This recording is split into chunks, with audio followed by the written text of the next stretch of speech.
Yo, this is Steve Bloom, and you're watching Moana Nui Podcast. We'll be starting soon. Don't go anywhere. I'm Veronica Taylor, and from myself and Ash Ketchum, I just want to say, Moana Nui, I choose you!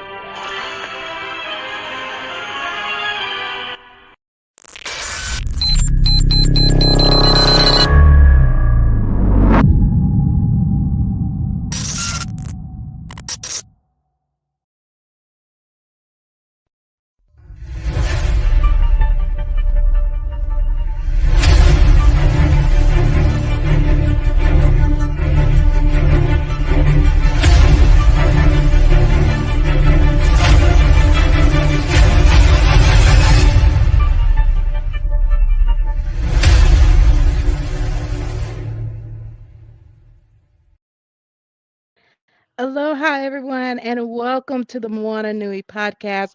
We're so happy to have you to join us for our 8:30 p.m. episode. I hope you enjoyed our 7 p.m. episode, which we had the opportunity to talk to the iconic Bill Farmer, who is best known as the official voice actor for Walt Disney's Goofy.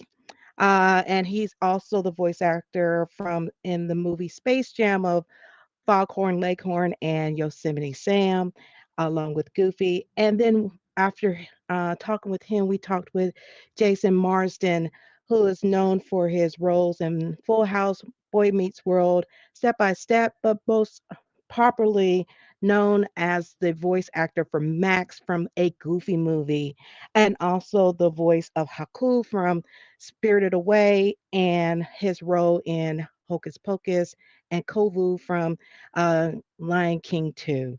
So, of course, we're excited to start this next episode for our monthly series that we have with Sue Ann Hong on Develop Your Talent. And today's episode, we're going to dive into cultural competency. But first of all, of course, I have to bring up Sue Ann. Welcome, Sue Ann. And Hello. hello, hello.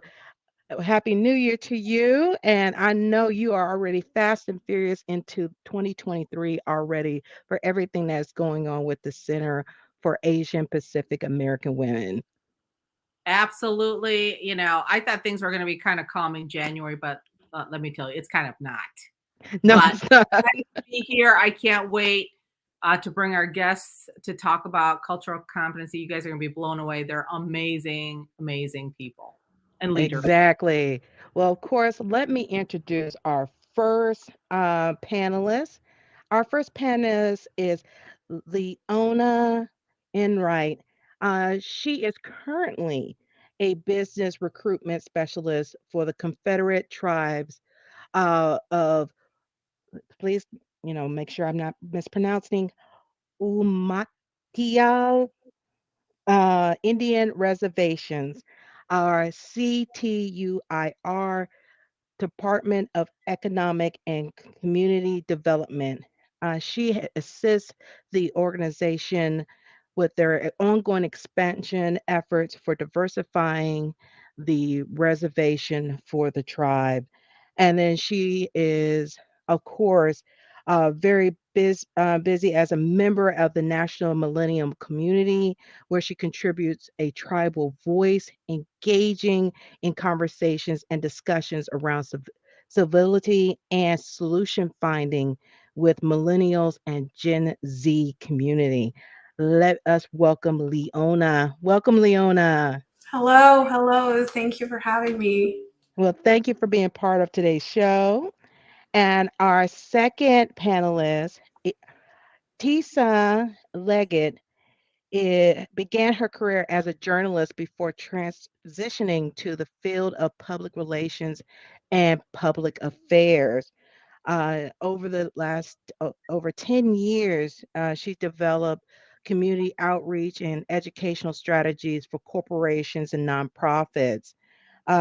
She is the founding president of the Bridge Fort Worth and was recognized as 40 under 40 by the Fort Worth Business Press. Uh, And of course, she was also appointed as the Blue Ribbon Citizens Committee established by Tarrant County Commissioners Court to review the future needs of the JPS Health Network. And she is a member of the Fort Worth chapter of the Links Incorporated.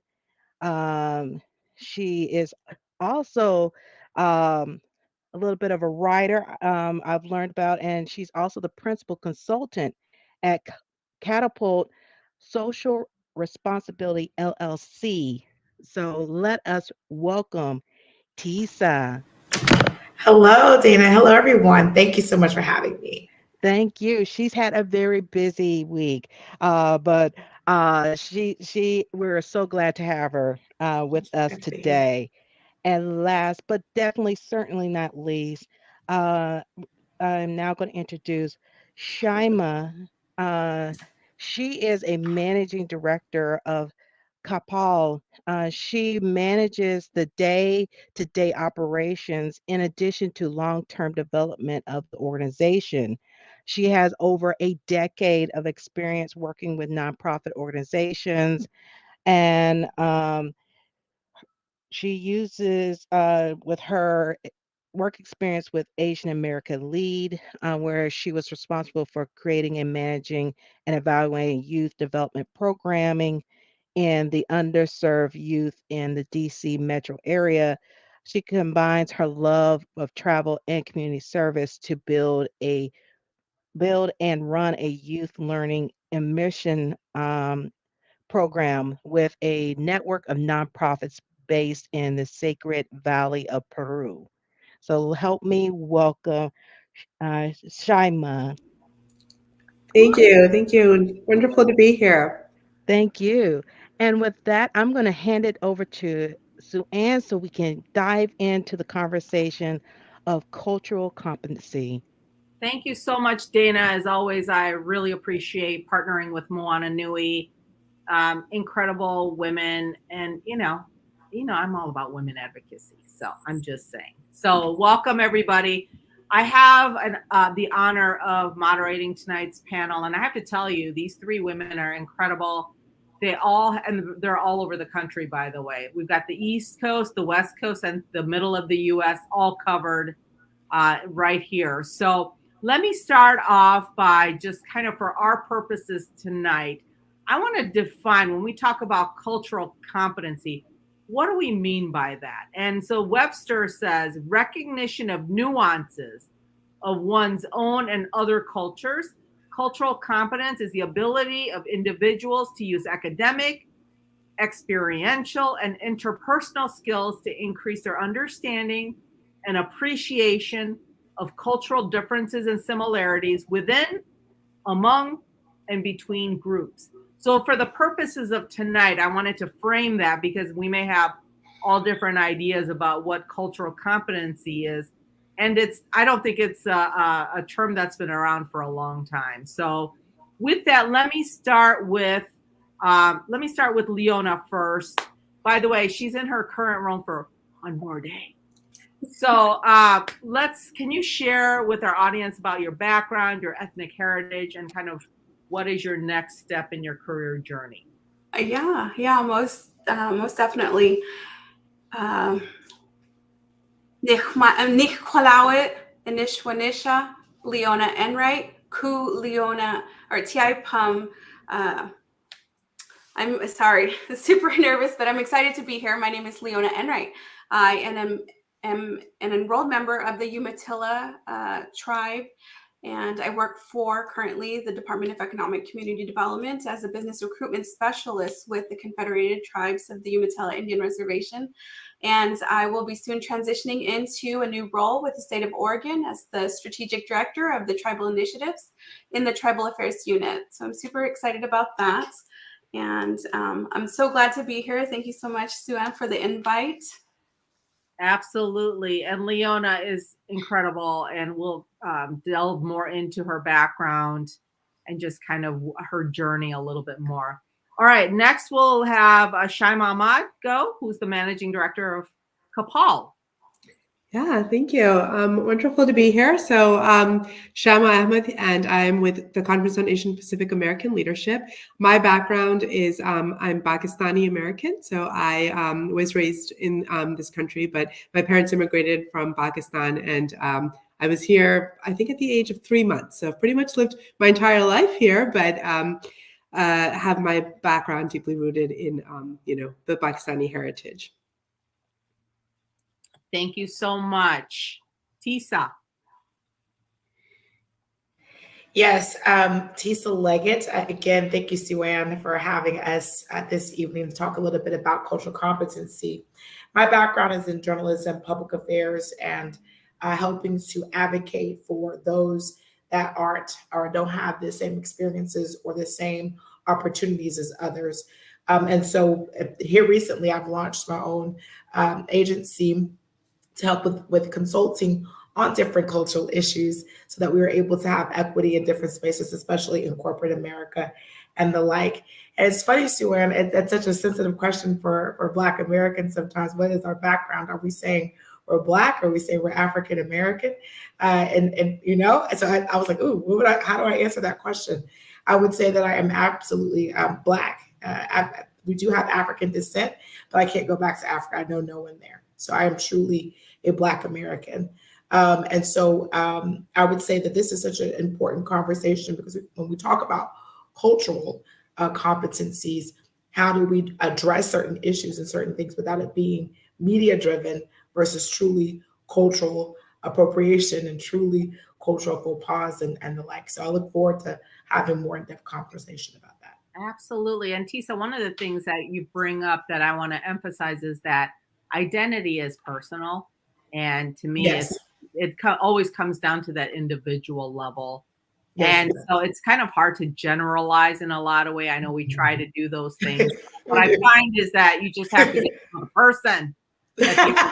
Amen. All right. So that's really kind of my conclusion. But let me start with Shama. How did you think about your culture when you were growing up, since you grew up in the U.S. predominantly, even though you're Pakistani? Did it influence you in a certain way around your career or your life? Oh, for sure, for sure. And so I think I had a very different experience growing up in this country. As an adult, when I look back at it, I now realize that my upbringing was very different. So I was raised by parents, and specifically my mother, who was super afraid of raising her children in America in a culture that she was not very familiar with and didn't really have her roots in. And so raised us in a very, very Pakistani centric family life where anything from like language to food to clothing to you name it, right? So it was heavily Pakistani centric. I actually, for the first half of my life, didn't even consider myself an American, even though I never lived in Pakistan. I identified as Pakistani living in this country. And it's interesting because recently is when I realized how much of an impact American culture has had on me too, since that's what I've known, right? But it's like kind of learning that as an adult and seeing and like tracing back those steps and seeing. But, it boils down to the way that, my family was raised. We weren't allowed to speak English at home because that was just, oh, we don't even know English. That was the response that I would get. So that's the way I was raised. So really learning about what it means to be Pakistani American came much later in my life. I would say maybe even when I was well into college and afterwards. And added to that was that I actually spent my undergrad 4 years in Beijing. So, as much, younger in my life, I'm still sort of navigating a whole new culture. And so that I probably also played into that role of culture and how that impacted my life and future career where it just gave me such a this window and this peek into what it means to assimilate and learn about other cultures and trying to incorporate that in my career going forward. So this is a perfect example of why you can't put people in a box, right? Because there are so many intersectionalities there. And so if you're forced to put a check mark, in a box, it's very difficult, right? Because you're trying to bring your whole self, all of your heritage. And so that's interesting. All right, Tisa, what about you? It's interesting. I think growing up, I'm from Texas, 100%, born, raised, stayed here throughout my entire life. My family migrated from Alabama. We have land still there. Our ancestry, as far as slavery is concerned, is very real and very tangible for us. So when on my dad's side of the family, has land and as more of agricultural based. And so going to college, going for higher education, not just doing simply military, was something that was different for that side of the family. Whereas my mom, totally different culturally, family was also military, but it's still trying to find their way in America in the sense of systemic um, and cultural things that happened during the civil rights movement that caused a lack of, and so the hard working, the ethics that I have that's within me is absolutely for both sides of my family, very much ingrained in the civil rights movement. So when we talk about culture, I can't speak on Africa, but I can absolutely talk about the civil rights movement and the social justice movement of today that's heavily influenced by what happened yesterday. Being that my great grandmother, as we are coming off of MLK weekend, actually met Dr. King in church. She was the lead organizer in their church in Florida, where some of the Jim Crow laws to this day still are preventing young people or people who are marginalized from being successful from way back in the 50s and 60s. And so I think that it influenced me because it's in my DNA to look out for those that do not have, for no fault of their own, that we can't quite figure out how to get to that next level or that next step. So culturally, unfortunately, that creates a sense of hesitancy when we're interfacing in different arenas in different areas. I know for me it does. So I would say that influenced me heavily within my career because it came to be true, it came to light because we had not adequately addressed certain issues prior to George Floyd, prior to other issues that have arisen. And so even having a conversation with all of you about cultural competency was Black and white. And so it is great to sit here with my sisters of other ethnicities and cultures to talk about how coming to America and how maybe not going to your homeland influences your day to day. Absolutely. And Tisa, that's a lot it sounds like there was a lot of history in your family that really tied directly to civil rights movement. And absolutely. And just by listening to you, when I met you at the Walmart Center for Racial Equity, I saw that your voice is so strong about what you believe and why you believe it. Absolutely. Your values is what came out.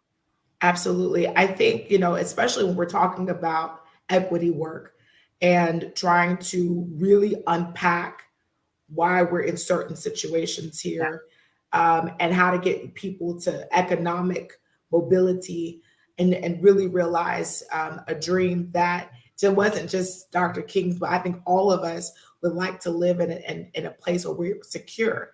And so when things that are, or when there are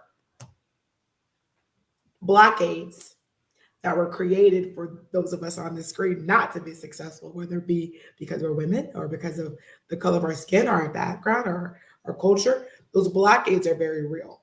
Yeah. And so now that we are doing the work and trying to remove them, I just want to always make it very realistic that my family were the ones on the battlefield, continuing this work. My uncle, my great uncle, is a member of the Black Panther Party, and so this is who helped with free and reduced lunch, right? People don't know that, they don't know that it's this scary symbol sometimes versus really understanding the historical context and then how that influences people and their lives and their offspring and their generations and their legacy. Incredible and just moving in a lot of ways. And the fact that though its history seems like we still are dealing with so many issues of cultural incompetency. Yeah, absolutely. So, all right. So, Leona, what do you think about when it comes to your culture growing up, and then how did that influence you in a certain way in your career and life? Yeah, good question. Thank you so much. I forgot to mention that I am Latina as well. So my mother is enrolled Yakima member, and my dad came from Zacatecas, Mexico. So I oftentimes don't think of myself as first gen, but essentially I am. My dad is from Mexico. He came here, and I'm a first gen Latina. But I think, in my youth, I was really torn, right? So I have two identities that are similar, but not similar. I have my Latina heritage and I have my tribal heritage. And so kind of blending those together and really trying to identify, because, I would spend time with my mom's family, and then it would be like eating our first foods, our traditional foods, engaging on the culture, in the religion. And then I would go to visit my dad, and it's something on the other page, completely different. And really trying to navigate, his religion, which was at the time Catholicism, and trying to understand that, which it's not, if you think back, historically, it's assimilation, right? So I was resistant to kind of knowing the Catholic Church and their ways, but a lot of generational trauma with my tribal families and trying to recover from that. Growing up, I was taught to act a certain way in my house. My opinions were valued. My insight was valued. But then going off the reservation into the school system. So then we have that third party, right? So navigating the tribal life, the Latina life, but also the American life, and really trying to mix those together. And I really never understood my true identity, but I knew, that I can intertwine all of my cultures to make who I am today. And so that has actually benefited me in my career choices. But I also lived in Mexico for about 7 months. And, when I was sent to Mexico, I did not know how to read, write, or speak not one word of Spanish. But when I came back, boy, did I know. I was like, hola, ¿cómo están? My dad was shocked. He was like, you speak Spanish? But, with the Spanish, being bilingual, going into my career, it really helped me in outside of the reservation and the hospital settings, and being able to translate and help the Latino population. And I worked in the medical field, so it was very beneficial. But yeah, that is kind of my youth and my career. Well, I appreciate, Leona, you sharing the fact that you lived in a different country. You had to learn quickly and adapt.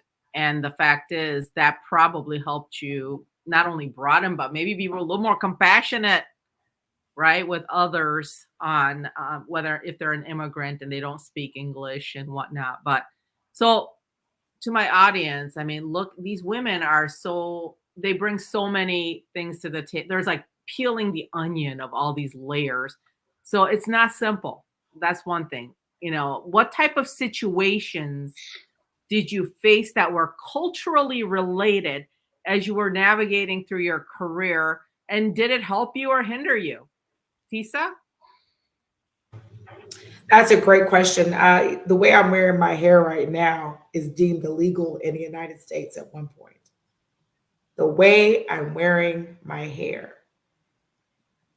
that absolutely affects how we think and how we interface with each other, even as Black or African American, depending on how we identify, and for society to see this as unprofessional.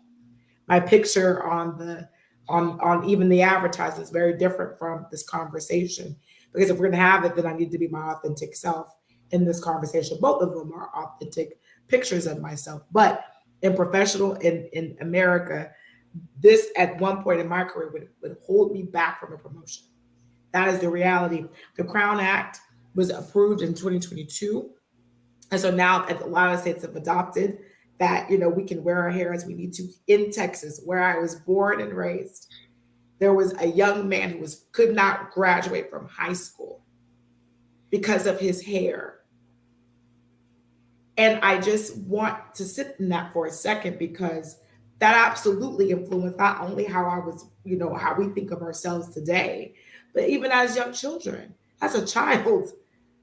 And so how the world sees him, a Black man, and his hair wasn't good enough. His grades were great, but his physical attribute that represents our culture, dreads, braids, that are very deeply enrooted in who we are, was deemed as unprofessional, wasn't good enough.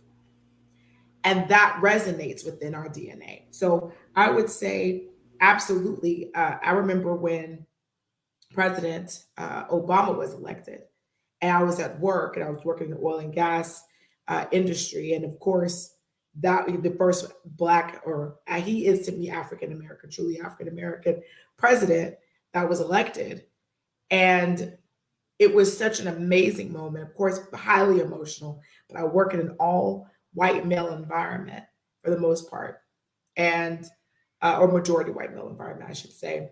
And I remember going to a refrigerator to get some cream for my coffee. Down to get the cream, my colleagues came in, and one of my colleagues said, "We should just hang him.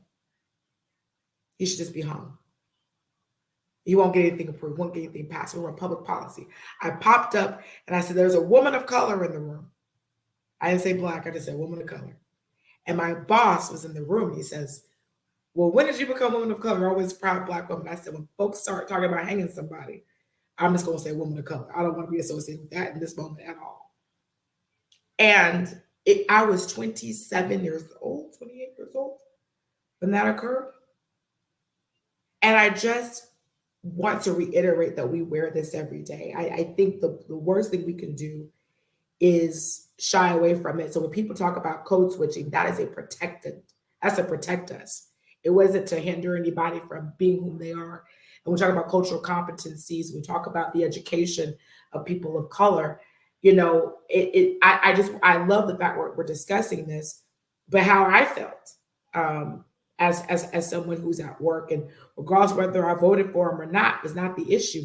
He and I come from the same lineage, and the term that you use could be used for me. And so it was very off-putting. And I never wore my hair in braids. Never, not once I wore my hair in braids. I always wore my hair flat ironed, pressed, relaxed. To relax my hair is a painful process. It burns our scalp.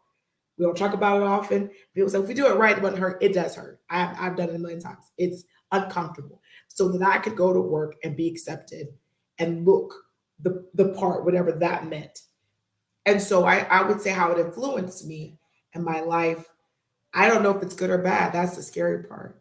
When we're mentoring young girls or we're mentoring boys, and I tell them, don't wear braids to work if you want to get ahead. Am I helping? Am I hurting? Is that culturally competent? Is it not? Who tells the truth, and then who protects our children so they're able to earn a living? And so I think that's where I go back and forth. But these days, our young people are not having it. They are not having it. And they're saying, we want to be who we are, even at work. We want to show up in our authentic self. So I say, it did influence me. I honor these young people for standing up for themselves. And when people say, well, they must not want to get that promotion if they're not going to do what they say, I back them up and say, no, it is time for us to show up as our authentic selves. The way I wear my hair has nothing to do with my brain. First of all, your hair looks beautiful. So let's even, but the thing that really bothers me is the fact that your supervisor allowed that conversation without stopping it. And didn't stop it. Mm-mm. And so to me, whether you're in the room or not in the room, regardless, that conversation should have been stopped. Yep. And so part of, what I think about when we talk about cultural competency is how do these things translate into our work environment? And to your point, does that impact people's ability to get a promotion, get more money, right? So that's all part of that. And it's a microcosm of our community and what's going on there. It just comes into the corporate space and other spaces. So I agree. So much to unpack there. Yeah. I think the good news is that as time has gone on, this is the great news, is as we have these conversations, It's painful. I was younger. Those gentlemen I still talk to. Yeah. That's the thing. I still talk to them. And not in the sense of they're not my friends necessarily, but even the one who made the comment, apologized, now is doing great things with his life. It's an education and an awareness. Yes. And so when we are talking about, improvement in these spaces, as I look at my sisters on the screen, it's like, okay, how can I do better also? Because when we have our hair covered or we're talking about braids and the like, it's still part of our identity. That's right. And we still have to ensure that we're making space and leveraging and advocating for other cultures as well. And that comes from education. And I, as a Texan, never left here, I also have to have an open mind in learning about other cultures and their challenges in these spaces. Absolutely. Absolutely. Leona, what are your thoughts around situations that you face that were culturally related and navigating that through your career? So I came across one incident where I guess I didn't realize it and I didn't put much thought into it until it was actually like, really? But before, I used to have a really very, and we call it a native accent, but I used to talk very heavy with the accent. And then when I moved to Mexico, I came back and I had a Spanish accent. So you could hear it in my talk, right? But then I was hired onto a customer service position and I was discouraged. They were like, can you get rid of the accent? What? I didn't have an accent? Oh, okay. So then I worked really, really hard to try and and I didn't realize at the time that it was like letting go of my culture, letting go of my identity. But it was brought to my attention from a college teacher. She was like, I explained to her that, like being more articulate with my wording and my speech and that was a goal of mine. And she was like, wow, that's so unfortunate. That's so sad. That's like losing your identity. And I was like, you're right, it is. Oh my goodness. I never realized that impacted me, and working in corporate America, like you're expected to conform. And that was one thing that it's sat with me. Let's say that. So now when you hear my voice, if it's over the phone, you don't know you can't tell. You cannot identify my voice. You what culture I am, where I come from, and it's a little disheartening, now to think back at it. But I think another thing too, is that it's that lack of representation, the lack of identity in those workspaces. I don't see people of color. I don't see women of color in leadership roles. And so I never had a mentor or a sponsor to kind of really help me navigate through that in my career. Oh, Leona, there was so much there going on. So let me share Women in the Workplace 2022 report that McKinsey and Leland did that came out the end of this past September. 1 in 4 women in C-suite, 1 in 20 women of color in C-suite, 1 in 50 Asian American women in C-suite. And you know what? None of that is enough. And the bottom line is we have a long way to go, but we need people to support our women to get to where they need to be. And it is not always just about talent. It is not. Let me make that clear. You can be just as talented, but all the biases, right, that come along with that. But those are the stats. And so to your point, Leona, we've got to figure out ways to support our women and so that they succeed. And stereotypes and all these things, that can't be the reason why we don't. Yeah.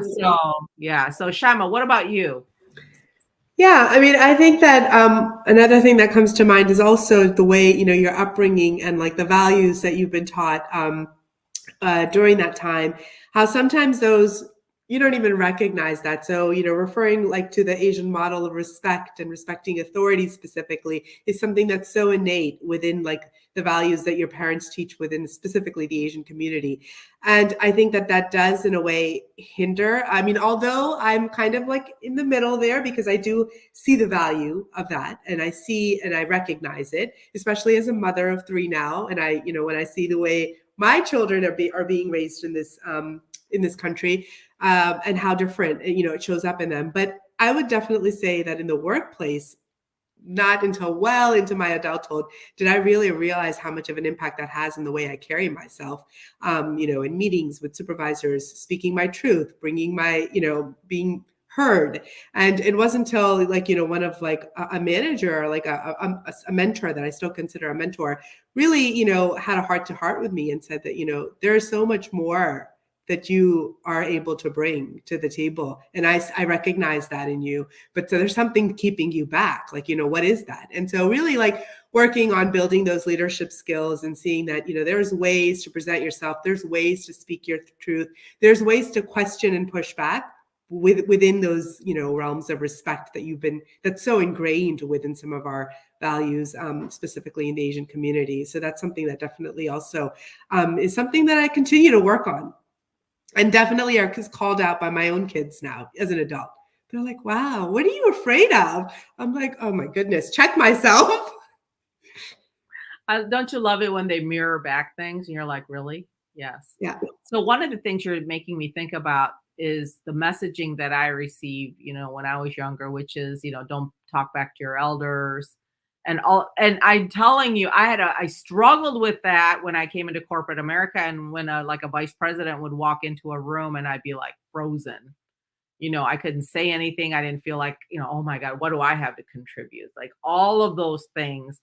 So that even today, and you can probably share if that's true also with the students that come to CAPAW. Would you say that some of that still happens with their messaging that they're receiving culturally about how they should behave? Oh, for sure. You recognize that. And it's actually part of our training that we work with them in their leadership development is specifically oriented towards that,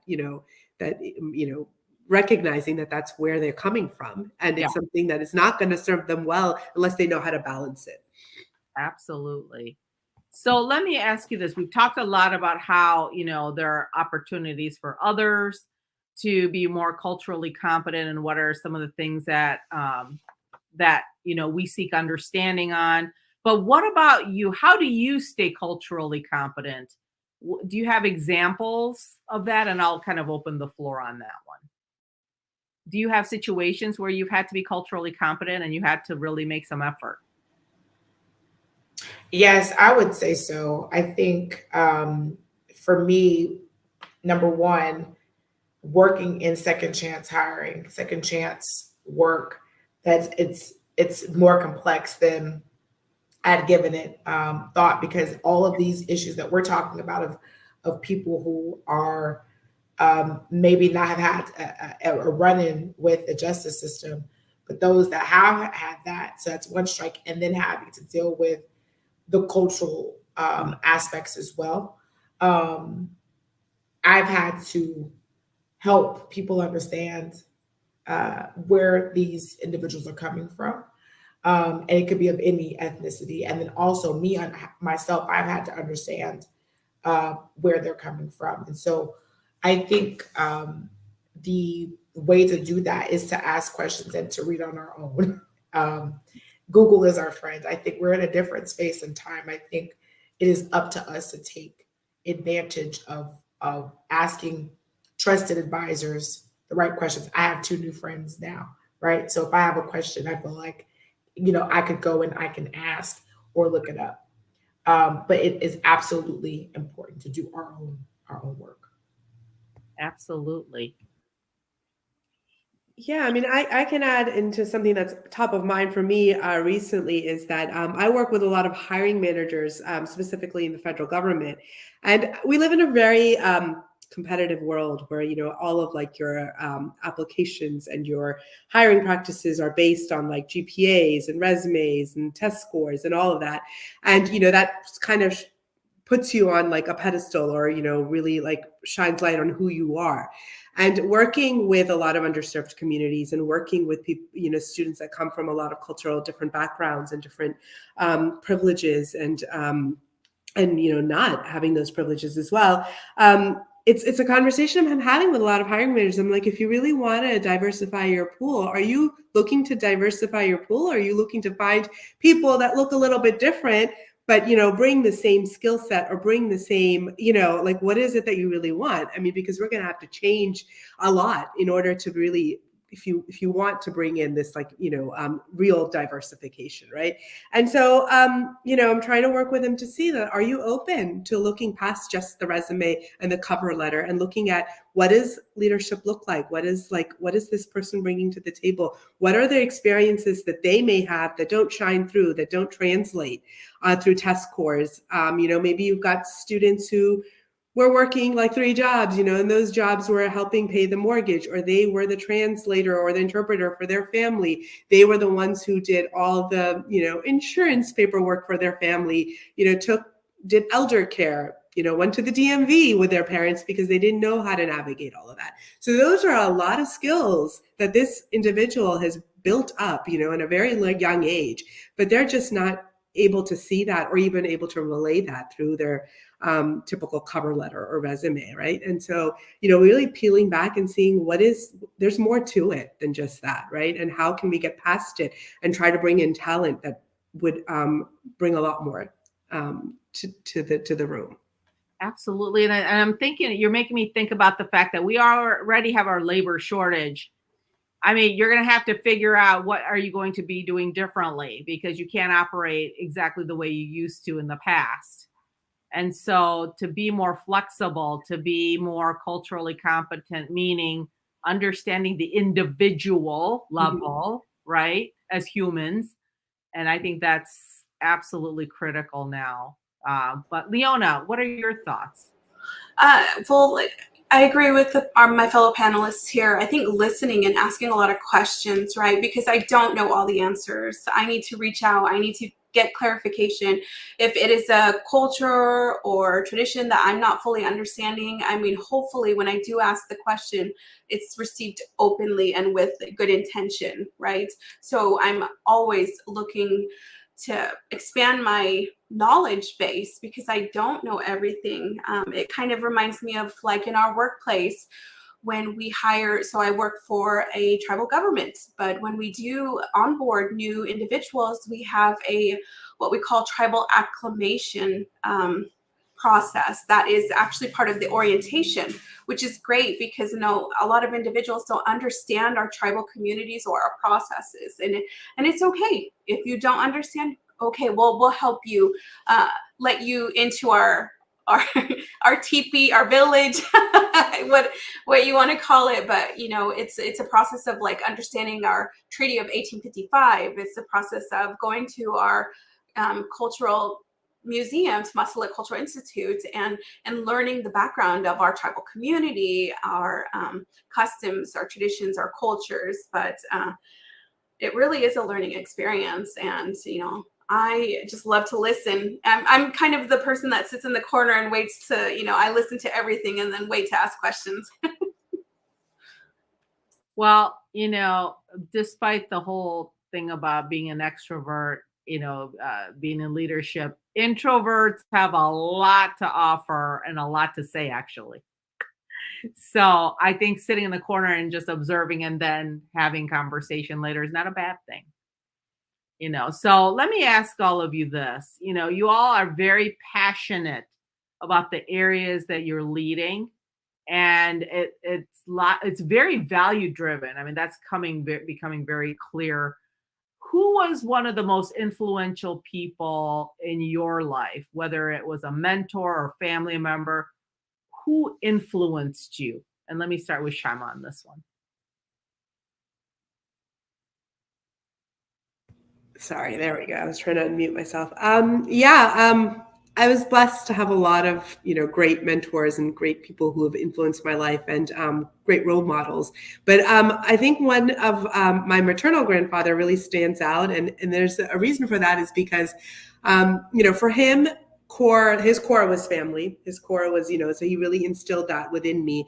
But looking and peeling back into who he was and like what stuck with me from him was he really taught me like the importance and the value of human connection. And when I think about that now and think about, where he was raised and what life he lived and where, the society he was brought in, and being able to push back on all of that and build that human connection and relationships, whether it was in the home or whether it was out, he really kind of emulated this, regardless of age, regardless of class, regardless of privilege, you can build and you can get past that and meet someone halfway and really get to know where they are. And this was,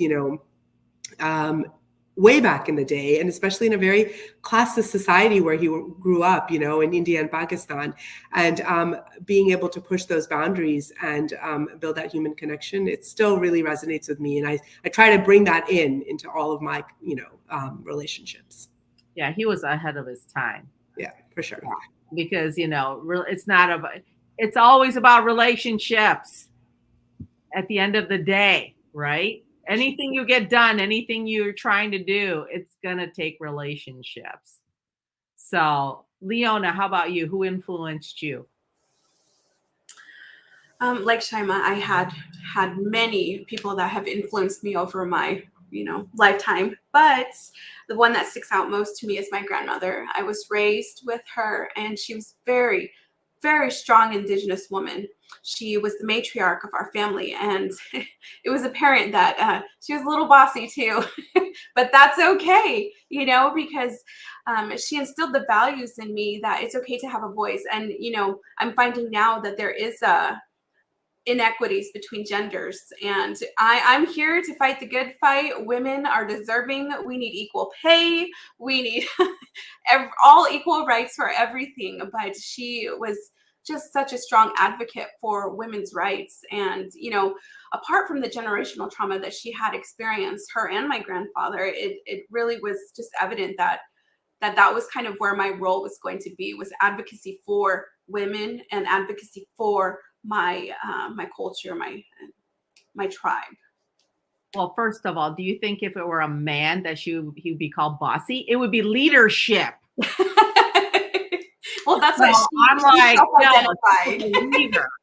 That's right. She was a leader. Yeah, I always sit there and go, yeah, you got different terms depending on the gender, right? Of how these characteristics come out. I'm going to call it leadership. Thank you very much. Tisa, how about you? Who was the most influential for you? I would say the same. I have a strong village, but because I only got 2 minutes on this question, I'm going to also say, like Shima, that my maternal grandfather, as well, he was able to break a cycle himself, and was a leader in the sense that he went to the military and received formal education. He was the first. So I still look to him. I'm very blessed to still have him with us to this day. And so I would say not only himself, but also his brother, who it's in my DNA. And so I say that they're influential because I look at them and I talk to them and I see myself. And so, when something's not aligned or I feel off, he absolutely confirms this is by design. That I dealt with this too. And, he's in his mid 80s, and he made a point that I'd have known how to live through wars and a pandemic, and then to see the equity, the movements that have been made. Yeah. I want to kind of give us on a high note and make sure I'm not like doom and gloom, that there is so much more to be done, but we've come such a long way. As Virginia Slims, the cigarettes used to say, you've come a long way, baby. So we've come a long way. There's still so much more room for us to go. But he reminds me of that, to keep positive and keep going at it, because it was never easy. Yeah. And I love the fact that they're encouraging, although realistic, but encouraging, right? So with that, Tisa, give us an example of, when was a challenging time in your career that you can share with the audience, and, Sure. How did you overcome that particular challenge?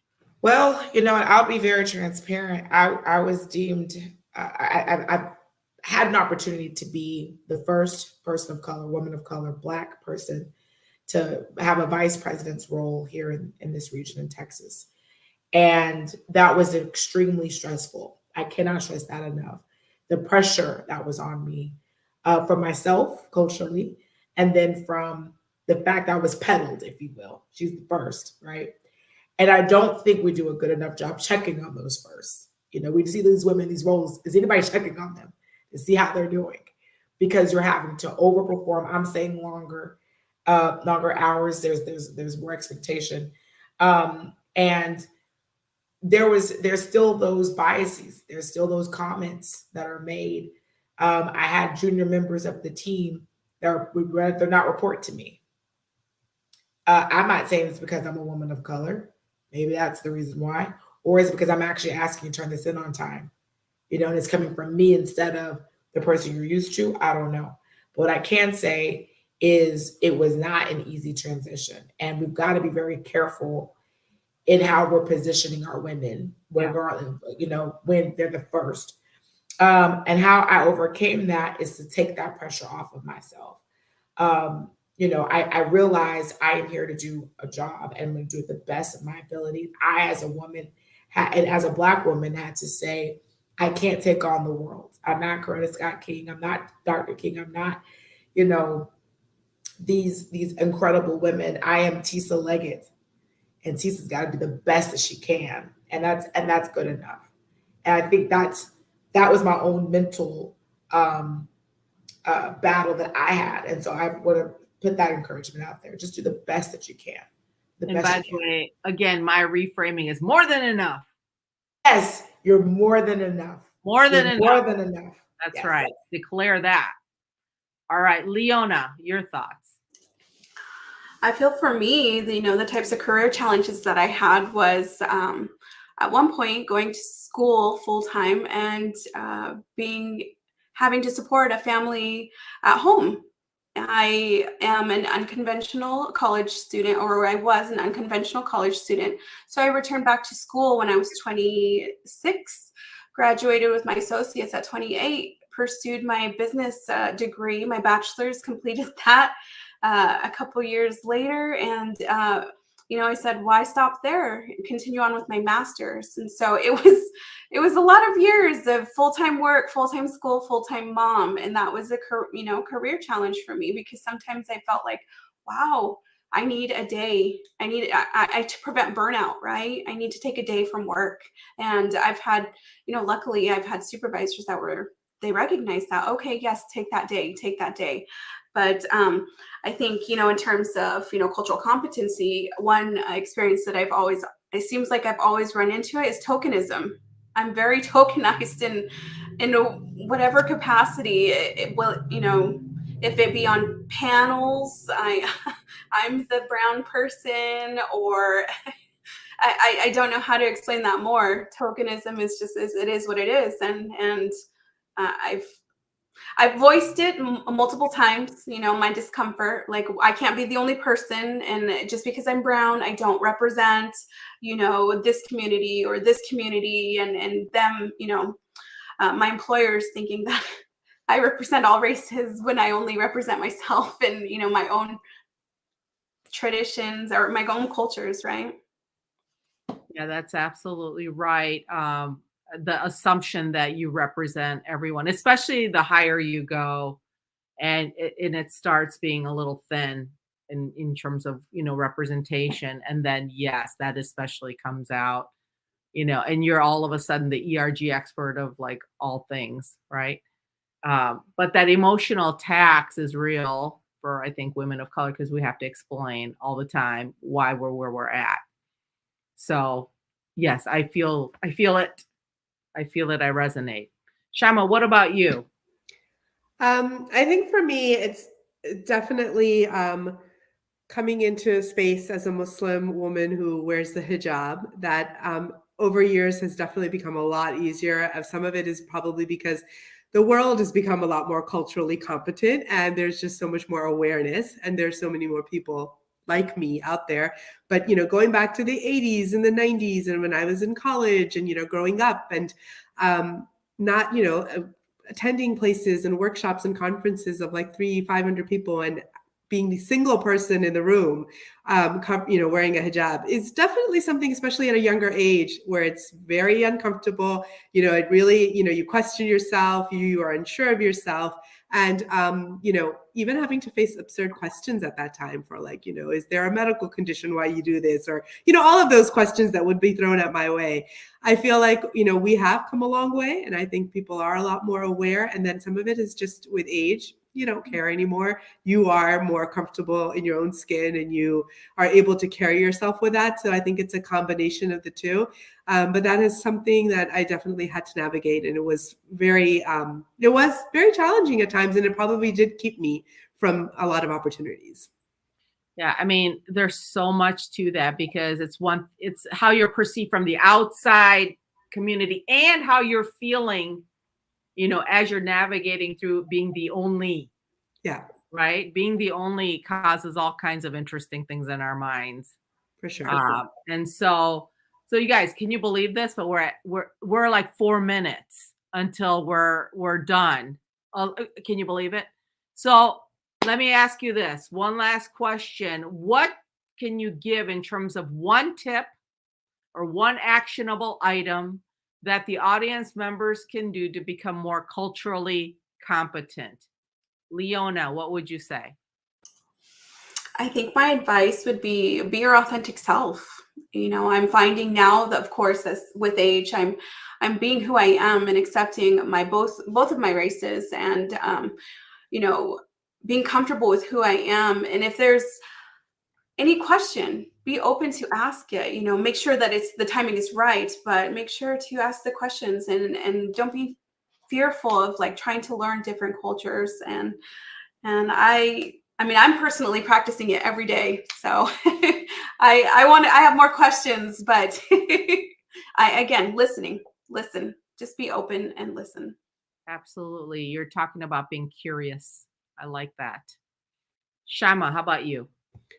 I would say that reflect and check your own biases, and do that continuously, because no matter how much you think we all carry them to some degree and some level. So really reflect on that, check them, learn, be aware, educate yourself, and then try to unlearn some of that, right? And that's the only way you can contribute to having a more culturally competent world, is, reflecting within yourself at first.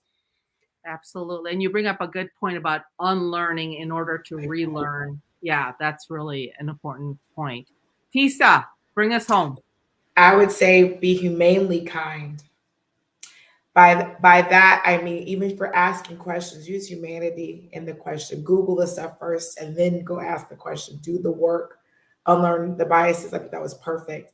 But be humane and treat others as the way you'd want to be treated. Yeah, that's awesome. And I'm going to say give grace to yourself if you make a mistake, or if maybe you don't say everything right. It's okay. That it's a learning process. So that's what I would say. So with that, thank you to my amazing panelists. What a wonderful, wonderful conversation. Thank you so much. And Dana, I'm going to turn it back over to you. Awesome. Another great conversation. One thing me and Moana always says is Sue Ann brings the hitters to her panel. Y'all, it's never anybody that is doing the bare minimum. So I would love to thank all three of our panelists for being and taking some time out of your busy schedules to be part of this conversation this evening. And thank all the viewers that are watching in, and those that are watching this on the replay on YouTube, that you get to watch this. So if anyone think they need to hear this conversation, share the YouTube link with them so they can go watch it, and kind of hear all these nuggets that this panel brought to the plate. So, of course, everyone, I thank you everyone for tuning in. Definitely tune in next Thursday at 7 p.m. Partnered with MomoCon. We have Kari Payton, best known as King Ezekiel from Walking Dead, and also his role as Cyborg from um, uh, Teen Titans. And then we also have Greg Sipes, also known for his role of the voice actor for Michelangelo from Teenage Mutant Ninja Turtles and Beast Boy from Teen Titans. They'll be with us at 7 p.m. Eastern, and at 8:30 we have a phenomenal powerhouse woman, Michelle Manu. She is internationally known for her accomplishment of being a 10th degree black belt. She is the only woman given the designation of Knight Commander of the Royal Order of Kamakaua the First in Hawaii. And she continues to teach people about the promoting, protecting the Hawaiian culture through Ruha. So she will be joining us, talking about her being a fight coordinator for movies and television series and so much more. So, and about her being in the Martial Arts Hall of Fame. So she's going to be with us at 8:30 next Thursday. So definitely tune in if you are a martial arts or a cultural, love to learn about more cultures and the beauty of cultures. Definitely tune in for us at 8:30 next week. But once again, everyone, thank you for tuning in. And once again, have a great evening. And thank you. And we'll see you next Thursday. Bye, everyone.